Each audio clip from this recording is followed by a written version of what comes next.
Hi, I'm Dan Busey from the Land Cruiser Heritage Museum. Welcome to a special episode of Proffitt's Resurrection Land Cruisers TV.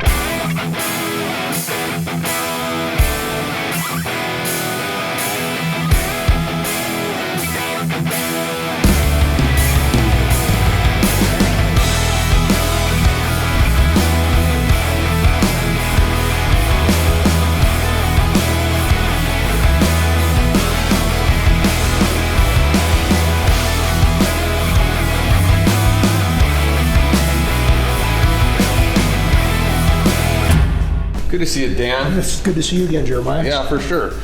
So for those of you who don't know Dan Busey, he is the resident Toyota Land Cruiser expert here at the Land Cruiser Heritage Museum. And Dan's been doing this and involved with Land Cruisers for an awful long time, Toyotas in general. He's probably forgotten more about Toyota Land Cruisers than most people will ever even know.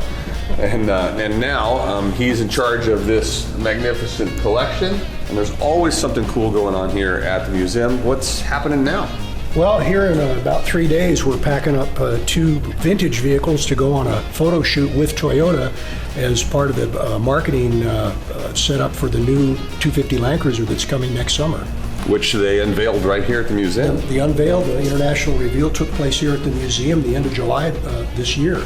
And we had 2 vehicles here for that for a 3-day period. A lot of photojournalists and internet content creators. It was quite a show. What a place to launch it, right? No better place it was perfect. Than right here. And so now they're going to go shoot some action shots of old Land Cruisers and new ones. Correct. Well, it's advertising material that they're going to be shooting, some rolling footage and stills, I'm sure, for possibly brochures, TV ads. I'm not sure what they're going to use it for, but we're supplying 2 of the vintage vehicles for this to go along with the new ones that they're providing. Awesome. Well, let's go down and look at it, and you can tell us about it. I'd love to. All right. This is one of the vehicles we'll be taking on the Toyota photo shoot coming up here at the end of the week. 1983 U.S. market FJ40, built in August of 1983, the last month of production of the last year of production for the North American at 40 series. This example is a 35,000 mile original truck with factory paint, factory suspension, factory engine, all the emission controls, wires, hoses, everything's under the hood. The interior is OEM and perfect.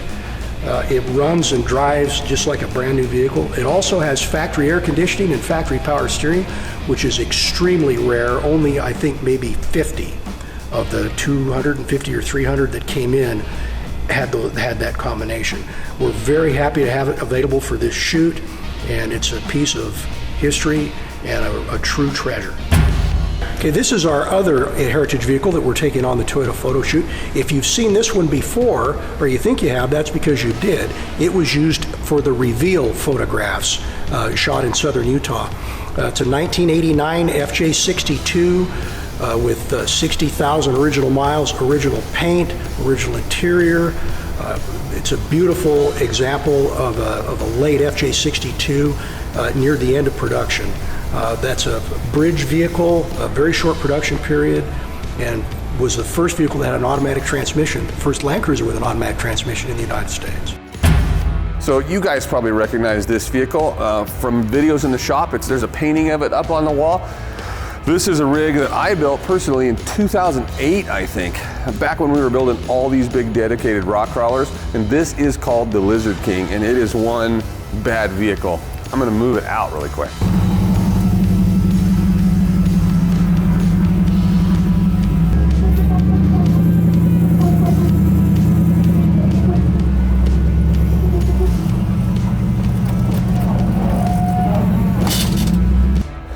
This vehicle gathers attention wherever it goes, even though big rock crawlers like this are sort of on their way out, right? I mean, side-by-sides have taken over, or maybe not. Maybe side-by-sides are getting ready to go away if you're watching what social media says about those things these days.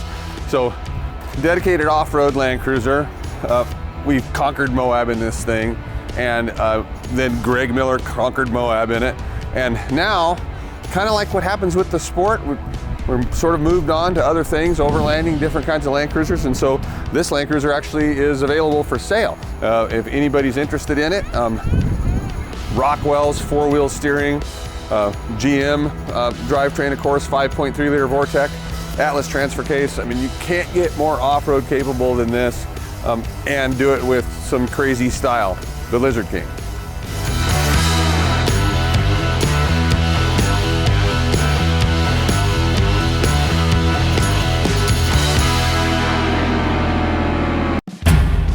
So we could spend forever shooting in here, and I literally have like stuff I could say about every one of these Land Cruisers, and obviously we don't have time for that. So I think what we're gonna do is just go hit on the Land Cruisers here that I have a personal connection with, so I can share a little bit about what I know, and mainly just because that's the only way I can think about doing it. So let's check it out, starting with this red one right there.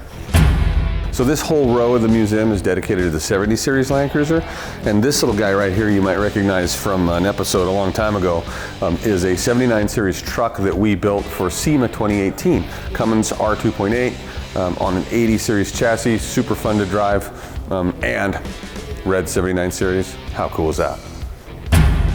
So this 1998 HZJ75 truck is actually the first 70 series Land Cruiser that I ever owned, and it's a really low mile example of a 75 series. That was the preceding to the 79 series. This year the windshield folds down and the top comes off.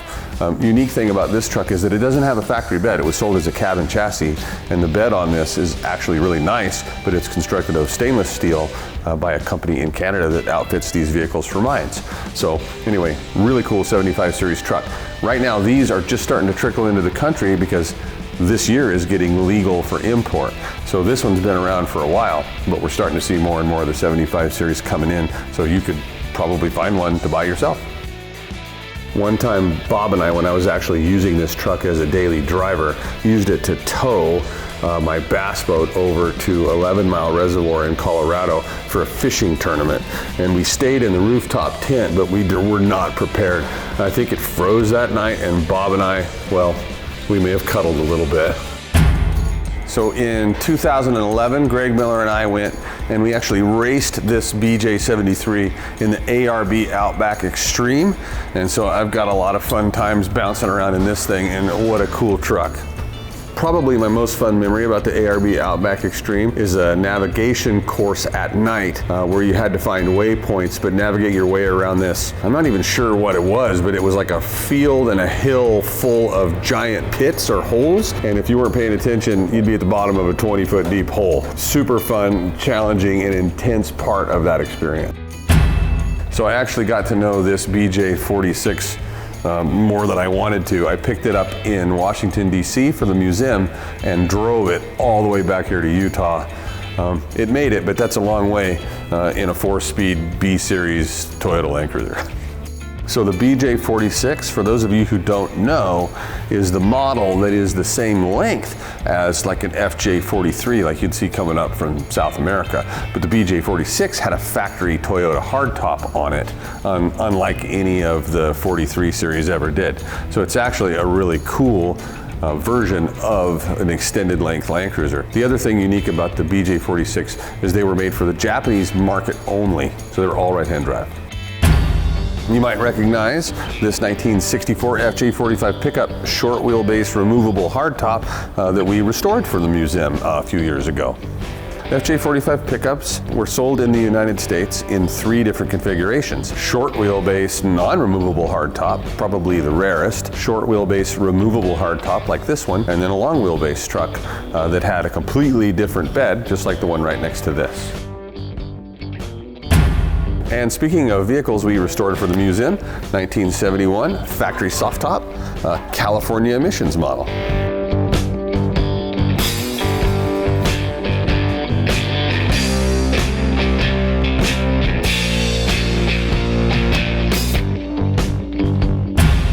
This 98 Prado used to belong to me, and it was actually our wedding car.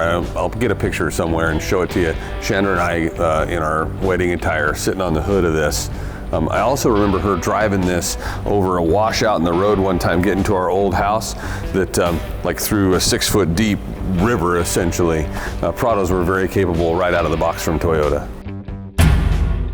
This is Piggy, and Piggy is near and dear to my heart. This particular vehicle I found with Bob's dad. So you guys know Bob, but what you don't know is that Bob's dad and I used to spend an awful lot of time working on Toyotas together. Back way before Proffitt's, we were tinkering on these things in our spare time. He was a pickup guy, and that's why Bob's a pickup guy, and I was a Land Cruiser guy. But Bob's dad was up on the roof of somebody's house helping him do something, and from up on the roof you could see in the neighbor's yard this 1975 FJ40 factory soft top. Anyway, long story short, we ended up buying it, and it belonged to Bob's dad and Bob for a while. Funny thing about the name Piggy, the museum even calls this Piggy. Here's the story. The guy that we bought this from came out and had a flat tire, and he said to us, you know, I was gonna ask $1,000 for this rig, but it's got a flat tire and I don't want to sell you a pig and a poke, so I'll take $950. Of course, you guys don't need to be told this, but $950 is a pretty amazing deal for an FJ40 soft top like this with only 46,000 original miles.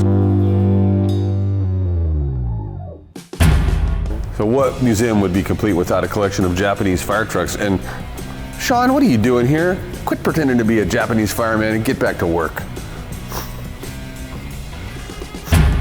This military mega cruiser is one of the original 5 that I bought some years ago and brought in. One thing that's cool about these is the Japanese military did some things to get rid of the military technology to keep us from having it, and that would have been smashing the run dark lights with a hammer.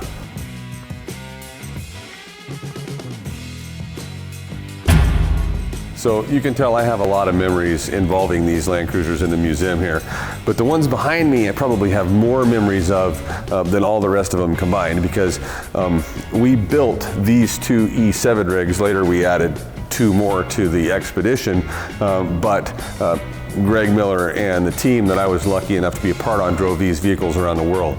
So lots of wheel time behind all of these, lots of nights spent in the back of them or next to them on the ground, and you know, great friends, great memories, all in Land Cruisers, and these are really special vehicles.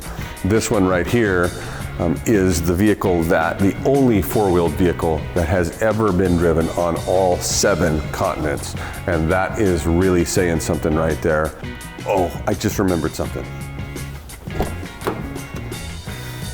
Because we were driving these vehicles into places where, you know, things could happen. Maybe we'd get robbed. Maybe people would take our phones or our IDs or the cash we had. I built secret compartments into both of these trucks, down in these cubbies, under this carpet mat, and there's still some cash or something cool stashed in here. I'll remove, this is the cover, grab that carpet, pull it out. What's in here? A cigarette lighter. Dang it.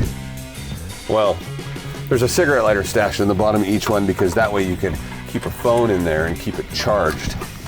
And hopefully, if the vehicle is being searched, they wouldn't find that.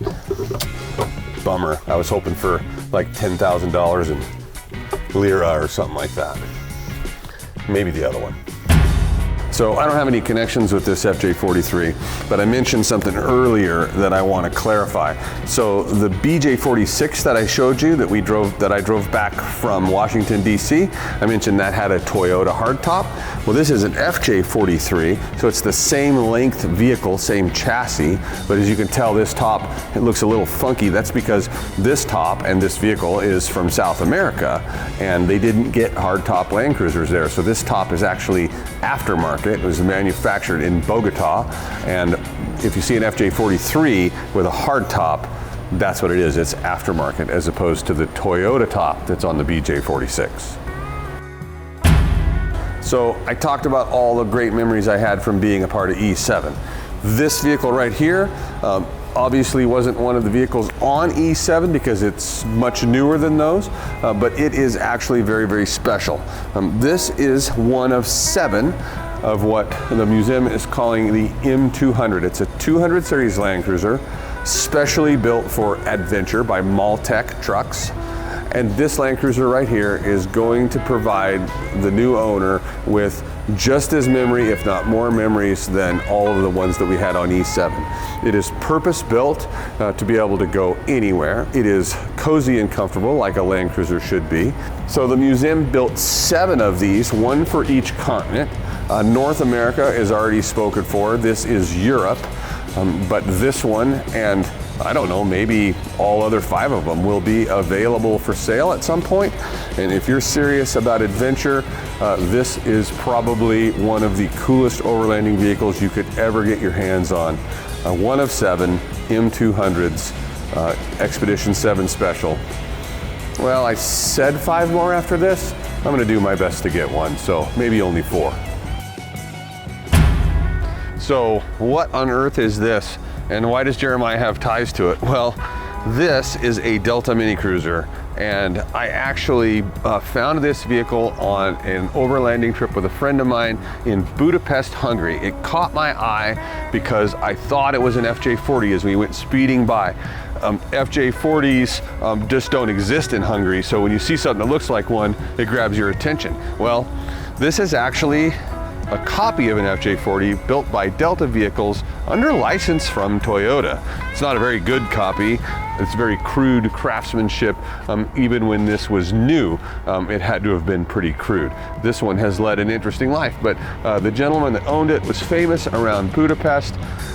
After he passed, and his daughter was there taking care of his affairs, and long story short, I bought this thing. Now, I'm driving this around in Budapest, having no idea what I'm gonna do with it, how I'm gonna get it home. That's a long way from where we were supposed to be going. My friend went to a truck stop, found a truck driver that had an empty trailer. He had just dropped off some Mercedes vehicles at a dealership, happened to be heading back to Hamburg, empty, and so we just drove this thing right up on the semi. He took it to my friend's buddy who was in shipping, and we got this thing transported here to the museum. And this is actually going from the museum today. We're taking it with us. We're going to take it back to the shop and do something cool with it. So it's been around the world literally and right back to us. Pretty cool. So last but not least, the blizzards. Another reason why we're here today, actually. The museum needs space. If you haven't been able to tell, there's a lot of vehicles here packed into a really beautiful but tight quarters, and some new vehicles are on the way. This one is one of them that just got here. This is actually the Land Cruiser from The Terminalist, the Netflix movie, Jack Carr book. So this one and another one needs to be next to it. So we're gonna take home with us this LD10 and the LD20 next to it, and the other LD20 that's outside. Some of them will be available for sale very soon. Toyota made these products in the 80s, Toyota Blizzards, and they're not quite Land Cruisers, and they're gonna go ahead and be replaced in the museum by things that actually are Land Cruisers. So these are still super cool vehicles. I can't wait to get them back to the shop. Thank you for joining us today on this tour of the Land Cruiser Heritage Museum. If you are ever in Salt Lake City, this is a must-stop, must-see place. Come down here and enjoy all the Toyota Land Cruisers, learn from Dan and Jules, and just enjoy yourself. The Land Cruiser Museum also has a great website, landcruiserhm.com. Great place to do research if you want to learn anything about any of the models they have here. Thanks for watching Proffitt's Resurrection Land Cruisers TV. If you want to check out our website, it's resurrectionlandcruisers.com. We are Proffitt's Resurrection Land Cruisers on Facebook, Pro Cruiser on Instagram, and Bring a Trailer. Thanks for watching.